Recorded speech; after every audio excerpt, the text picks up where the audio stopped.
So that legit does not open from the inside. So I think it's going to be more of like our old-fashioned videos because we've got absolutely no plan. A pile of people chilling around and some cool cars, one of which you haven't seen before. You probably know Ross at this point. He drives a sick 1J E36? Or sorry, 2J.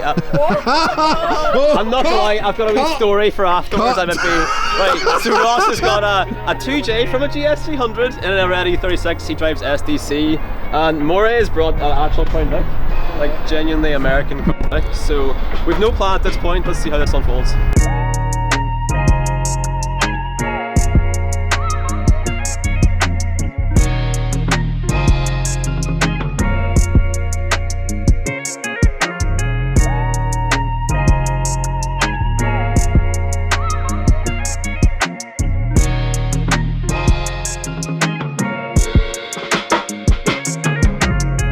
So everybody, we want you to meet Ross. Now, we at Super Sense. Stop it! Right, everybody, we want you to meet our good friend Ross. We are really bad at this in Super Sense. We just assume you know who our mates are. We don't just anybody, so we're going to start. So Ross drives a sick 2J E36. You got it right. 2J E36 fully prepared drift car, radiator in the back, cage, lightweight, front end's cut off it from what I recall. He made all his own intercooler piping, he's mapped it himself, he's just kind of been modifying cars for years and he's got a sick car in it. And he is the current SDC champion, he won it last year.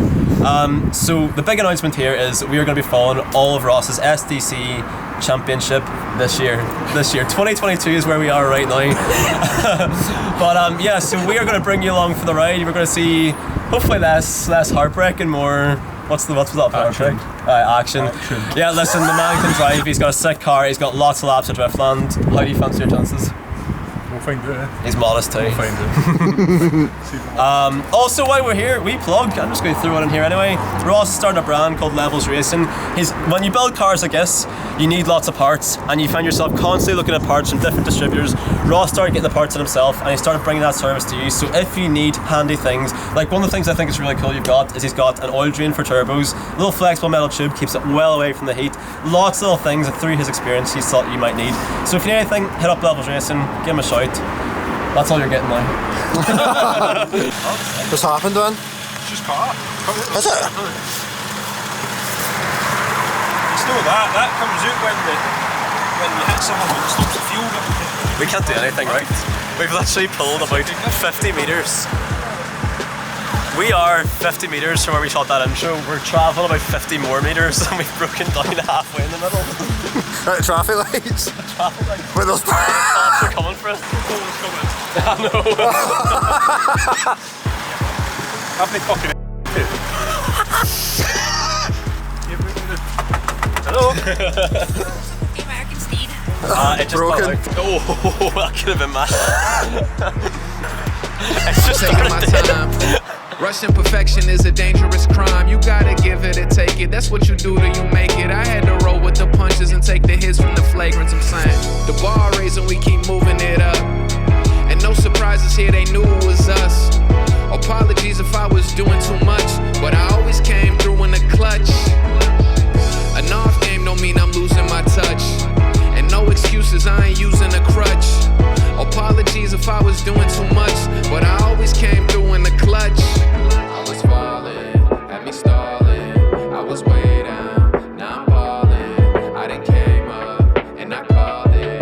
I done came in the clutch with the game on the line. I know. How to repair a car with some scissors and a wire that you chopped out from under your dash. So just to clarify, right now we're doing some super sketchy stuff. We are firing wire in the bridge fuses. But yeah, so we popped a 30 amp for the ignition, and then we've stolen what we think is fuel pump 30 amp, and then it's popped that too. It's not going to pop a bit of wire though.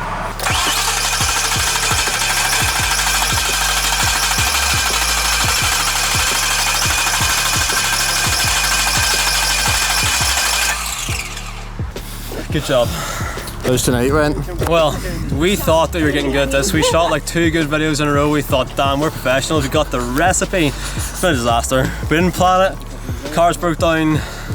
It's raining. I'm out of breath. What more could you want? What have you done, mate? Fucked it. Fucked it. Completely fucked it. Absolutely fucked it. Wasn't there for that conversation. Feel free to have your point of view. Basically, it fell in my lap. What the fuck was I supposed to do? Are you ready? Let's fucking go. Oh, she's ready. Right, so you joined us on an absolute fucking disaster of a shoot. We've got a broken car down there. You know, I'm not even getting into it. I'm sure I've said it a million times in this video already. But this is Nyleen. She's been to our meet in the past, haven't she? Yeah. She brought a lovely MX-5 and you skidded that car? Yeah. Yeah, that's what we like to hear. But you don't have an MX-5 right now? No, it's in the unit. It's in the dry. Away from his pish. So this is your S13 behind us? Yeah. It's my 200 SX. Ooh. Just got it in November, so it's been hush hush up until now. It's been quite a few months in the making. Yeah, so could you tell us how you got this car? Because there's an interesting story to this. Yeah. So it's a bit of a long one. So I was just driving down the countryside, just for a little town, later on I was like 500 people, and there was a mechanic shop there, and on the side of the road I see that. It was completely standard, stock wheels, stock everything, and it belonged to a mechanic, just a local mechanic. So I swooped in, turned the car around and everything. I had to go see it because, you know, they're rare, and it was completely standard, stock wheels, 4-stud, the lot. I got him to talk, and eventually found out that it's been in storage for 15 years. It was his ex-commuter vehicle, an S13 for a commuter vehicle, and he just took it out because he's retiring and he's trying to sell up all the things he owns. That's how I got the S13. It came from a mechanic who is retiring, trying to sell up his shop, all his cars, and I got it really cheap. I got a fantastic deal on it. However, there were rust issues. The garage that it sat in was a little bit damp, unfortunately. So the rear sills had to get replaced, and that is why it took so long. And also the turbo was blown, and unfortunately it was automatic. So it was a full manual conversion, turbo swap, the rust being sorted, and I had to 5-stud swap it because I can't live without VSKFs. I have to have it.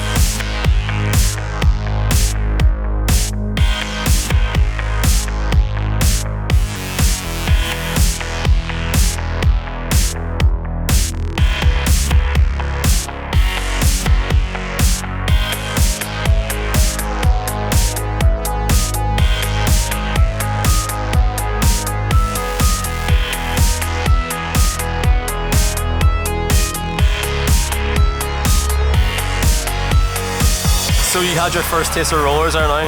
Yeah, well, first is second taste. Oh yeah, right, not at the meat. Yeah. But You got like 4 of them out. See, I hope that's not the last, because first I have to lower it, to put a LSD in it, I have to put a body kit on it, and it's gonna look sick. Of course, Hovercraft mode. of course we will revisit this car. I mean, like, it's cool that it's an S13 right now, a very stock S13, but you need to put your own touch on it. I do.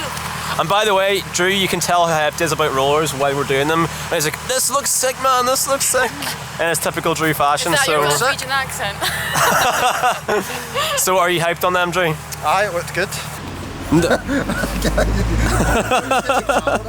Point fucking west or something. I don't know, man, but I'm rolling with it, right? I'm facing the wrong way, but the camera's facing the right way.